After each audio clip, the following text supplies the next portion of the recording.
Hi, welcome to the Thyroid Pharmacist Healing Conversations podcast. I'm your host, Dr. Izabella Wentz, PharmD, your thyroid pharmacist, and I'm so excited to have you here today with me. I know that many of you that are listening know my story, but some of you do not. So I was diagnosed with Hashimoto's in 2009 after almost a decade of some very confusing and debilitating symptoms, 9 years to be precise, and I sought the advice of an endocrinologist. Now, there were things that I wish the endocrinologist would have told me on my healing journey that he did not, and so today I would love to share with you 10 things that I wish my endocrinologist would have told me about thyroid disease. I hope this will be helpful on your healing journey, and I hope this will perhaps shorten your learning curve / healing curve so that you can start feeling better right away. I started this podcast to have some healing conversations so that you could learn how to take charge of your own health. I'm not going to be doing any kind of gatekeeping, and I'm excited to share with you what works and what doesn't work, and what's worked for me and what has worked for lots of clients that I've worked with and have supported through my books and my online courses and my group programs and my consultations and coaching and the research too. So today, let's talk about what we wish endocrinologists would share with thyroid patients.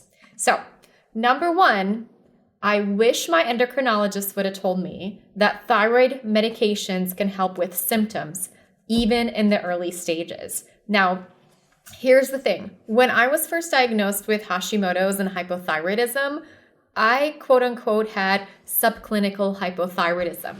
That means that my thyroid gland was damaged to a point when my pituitary started recognizing that there were not a lot of thyroid hormones circling and was starting to raise the alarm. So my TSH, which is a pituitary hormone that responds to low levels of thyroid hormones, started getting higher. It started going up. Now, this is what happens initially. In the third stage of Hashimoto's, people start having a breakdown of thyroid function, and their body is no longer able to compensate. So in the previous podcast, I talked about how there are 5 stages to Hashimoto's. The first one is the genetic predisposition. The second one is when the thyroid attack by the immune system starts. And then the third stage is when that sustained attack against the thyroid gland damages the thyroid gland enough that the flags are being raised, which is the TSH. So I was diagnosed in stage 3 of Hashimoto's.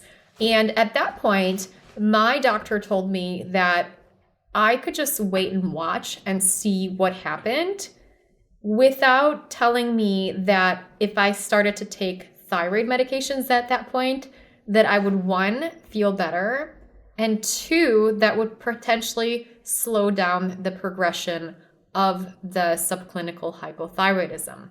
Now, most doctors will not give people thyroid medicine when they're in that subclinical stage. And just so that we're on the same page here, subclinical hypothyroidism means your TSH is above 2, but below 10, and your levels of thyroid hormones, T3 and T4, are still quote unquote within the normal range.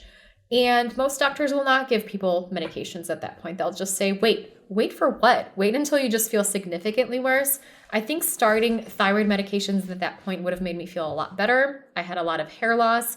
I had anxiety. I had a lot of fatigue and cold intolerance, and my symptoms just kept climbing up.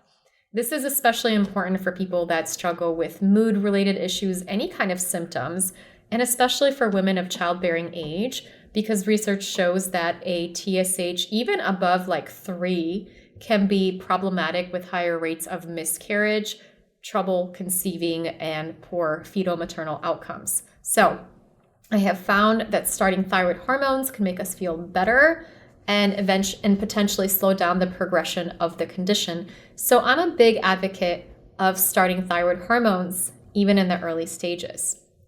The second thing that I wish my endocrinologist would have told me is that I might need to try a T3 containing medication. So the most common prescribed thyroid medication on the market, there are various brand names such as Synthroid, Levoxyl, and generics such as levothyroxine. This medication contains levothyroxine, which is another name for T4 thyroid hormone. T4 is one of the biologically active thyroid hormones. However, T3 is the more active thyroid hormone. T4 is known as a prodrug. That means it needs to be converted to T3 to be more biologically active. Now, looking at my pharmacology homework and my pharmacology textbooks, that conversion takes place every single time in the textbook and on paper, right? T4, an iodine is taken off by an enzyme known as a deiodinase, and then becomes T3. Now, this doesn't always happen in the real human body. There are things that the enzymes require to work properly. Some of them are nutrients. Some of them are going to be not being under a ton of stress. If we're under a lot of stress, they might take off one of the iodine molecules off of T4, but in the wrong spot, and they might end up creating something known as reverse T3, which binds thyroid receptors, but rather than activating them, it actually prevents T3 from getting in. So if T3 was the gas, reverse T3 would be like the brakes. So this can happen when we're under a lot of stress. And there are things that can cause our bodies not to properly convert T4 to T3. These include aging, fasting, kidney or liver disease, liver backlog, pesticide exposure, radiation, I already said stress, soy, surgery, low ferritin levels, obesity, nutrient depletions, including zinc, various medications, low progesterone, growth hormone deficiency, heavy metals, iodine excess. If you have a variation in the deiodinase genes, which 10 to 15% of people might have, even if everything else is perfect, their nutrients are perfect, they're still going to have trouble converting T4 to T3. Now, there are T3 containing thyroid medications on the market.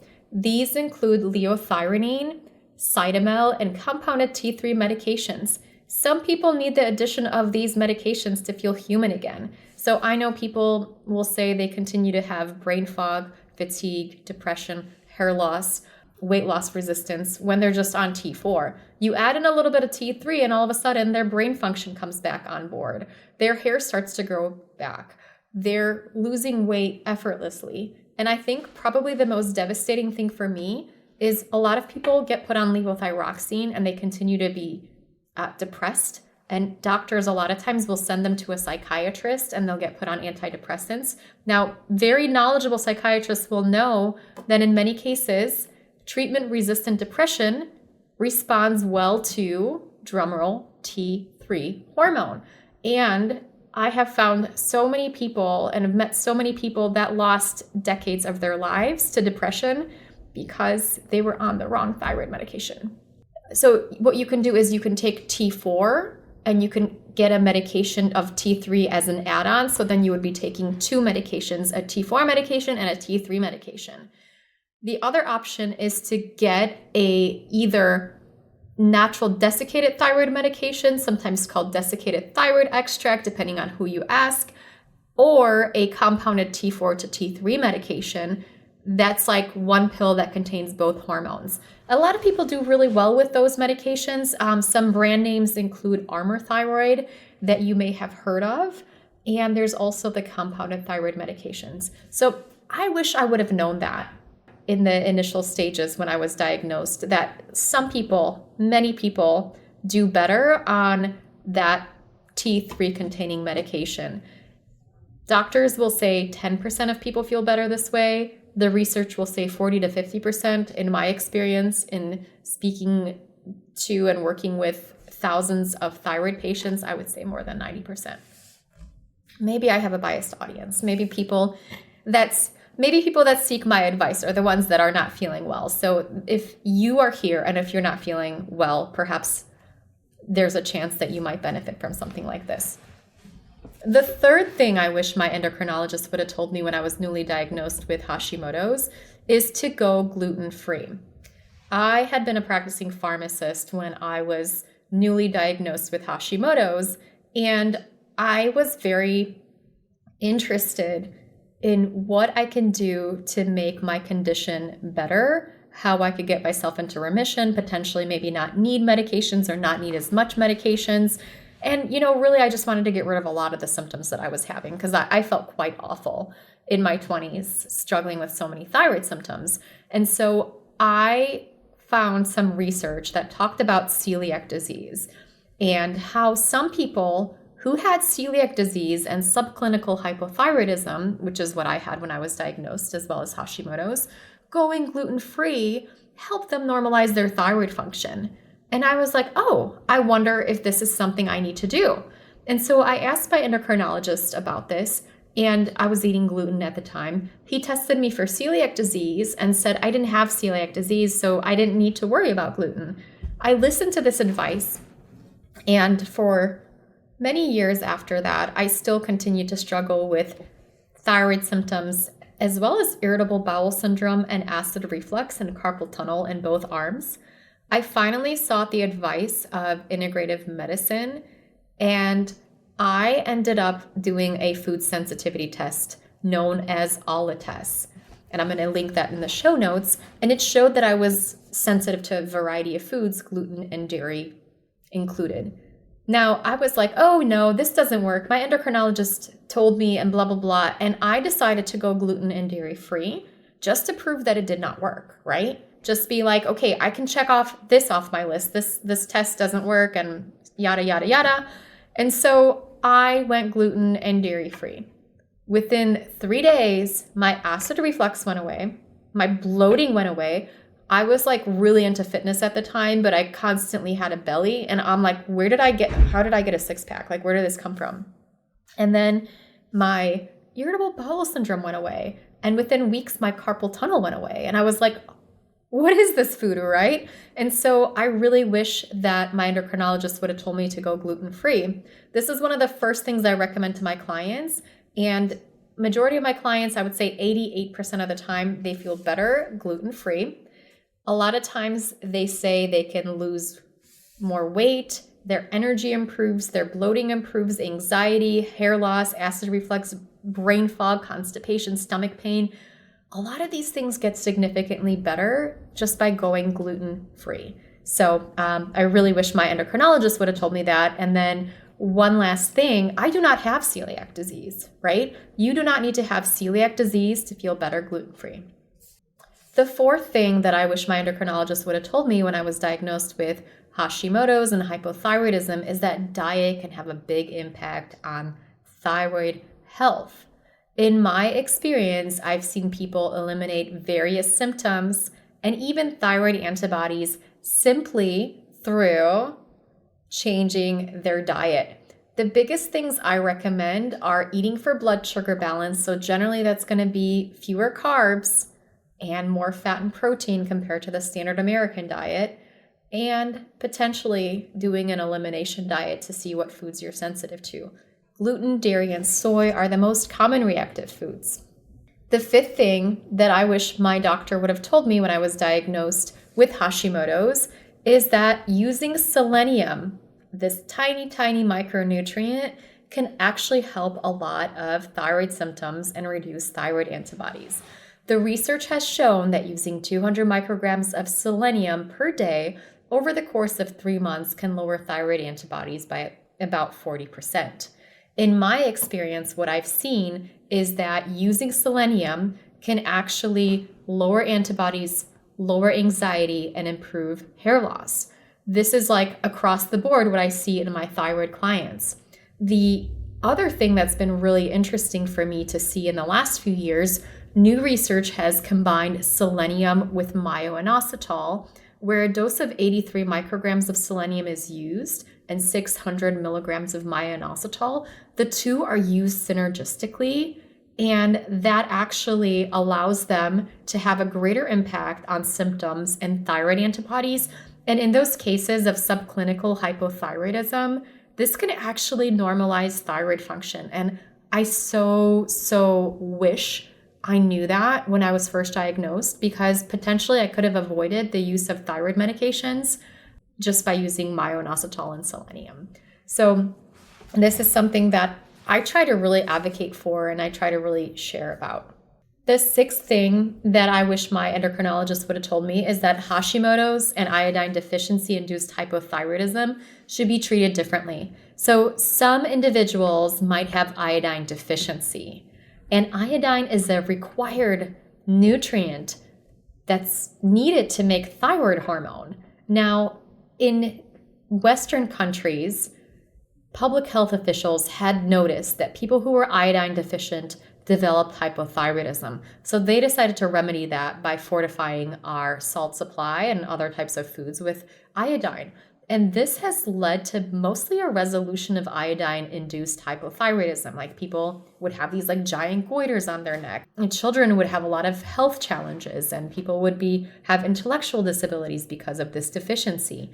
Now, this doesn't happen anymore, but what has happened, unfortunately, is, kind of like you solve one problem and there's the butterfly effect. So solving that iodine deficiency then led to other types of thyroid issues, most specifically Hashimoto's and autoimmune thyroid disease. So researchers have shown that excess iodine can lead to accelerated thyroid tissue damage, especially in the presence of a selenium deficiency. And so the rates of Hashimoto's have doubled, tripled, sometimes quadrupled in countries that add iodine to their salt supply. And some of the old school doctors, like the integrative doctors, will say, you have a thyroid issue, here's a whole bunch of iodine, take this will solve your problems. Fortunately, it doesn't work that way. And then people tend to feel much, much worse. So they might go from being like subclinically hypothyroid and maybe antibodies in the 100 range, and then their TSH jumps to 100 and their thyroid antibodies jump to the 1,000 range. I've seen many, many people in this situation where they become bedridden. It's quite devastating. And we have to really work on getting the iodine detox out of their system. Iodine is a narrow therapeutic index nutrient. And so when it's too high, it can be problematic. When we don't have enough of it, it can be problematic. And there's a sweet spot for iodine supplementation when you have Hashimoto's and hypothyroidism. And that sweet spot is what's in a prenatal vitamin or a multivitamin. So anywhere from like 150 micrograms to 300 micrograms, it's going to be helpful for addressing iodine deficiency that you might have. And it's also going to be helpful for not exacerbating Hashimoto's. Now, if you see a practitioner that tells you to take a really high dose of iodine without talking about selenium status or gut health, that's a red flag for me. Another thing that I wish my endocrinologist would have told me is my hair loss could be caused by low ferritin. Ferritin is an iron storage protein, and this is oftentimes deficient in people with hypothyroidism and Hashimoto's. And you can have the perfect amount of thyroid meds in your system, specifically levothyroxine, but you're not going to be able to convert that or utilize it properly if you have low ferritin. And this can lead to hair loss. And so the optimal ranges for ferritin for appropriate thyroid function and for not losing hair and for growing new hair is somewhere between 90 and 110. Generally speaking, this is something that you want to test for. You do not want to just willy-nilly give yourself iron because too much iron can be toxic. I hope you're getting kind of the understanding here that we need nutrients in just the right amounts to really thrive, and too much can be toxic. So this is something I'm a big advocate for testing. Another thing that I wish my endocrinologist would have told me is that I was not going crazy. So thyroid conditions can cause a lot of mood disturbances. In fact, anxiety is one of the first symptoms reported in people with Hashimoto's and hypothyroidism. And people can have anything from like depression, anxiety, obsessive compulsive disorder, bipolar disorder. I had new onset panic attacks. This is because as the immune system is attacking your thyroid gland, that dumps thyroid hormone into your body, leading to a transient hyperthyroidism. And so you get kind of put on this emotional roller coaster. And I really wish somebody would have told me that like I wasn't crazy, that it wasn't, something wrong with me with my mental health, because I feel like a lot of people are put in like that mental health depression bucket. And I feel like that's a very important conversation. Mental health is super important, but so is finding the right diagnosis and the right treatment. If you have a thyroid hormone deficiency and that's causing your anxiety and that's causing your depression, then getting on antidepressants, maybe that might band-aid some of your symptoms, but that doesn't get to the root cause. Number 9 is, I wish that my endocrinologist would have told me that it's important to monitor my thyroid antibodies. Thyroid peroxidase antibodies and thyroglobulin antibodies, TPO and TG respectively, are 2 antibodies present in majority of people with Hashimoto's, and they can indicate how aggressive the condition is, and they can also indicate if the lifestyle changes you're making are helpful. So if you are doing the gluten-free diet, if you're taking a selenium and you see a drop in your symptoms and your thyroid antibodies, that gives you an indication that you're on the right path. And number 10, your thyroid may function and work on its own again in the future. So there are a lot of conversations about thyroid function. It's just, once it starts breaking down, there's nothing that can happen to help with regenerating thyroid tissue. Now, new research has shown that this is not the case. This wasn't available when I was initially diagnosed, so I can't be too mad at my endocrinologist for not knowing that, although there were some reports of thyroid patients who spontaneously had their thyroid function come back on board. But there are various therapies such as low-level laser therapy and even using myo-inositol and selenium in the early stages that can actually help bring back thyroid function. So this is my podcast. This is my soapbox, right? I'm so excited to be able to share this with you. This is the top 10 things I wish my endocrinologist would have told me when I was first diagnosed with hypothyroidism and Hashimoto's. I hope that this conversation can be a part of your healing journey. Stay tuned for additional episodes where I will be really talking about various symptoms and how to address them, how to reduce those thyroid antibodies. We're going to be going into detail on thyroid meds and some of the different root causes and triggers and what you can do to take charge of your own health. Until next time.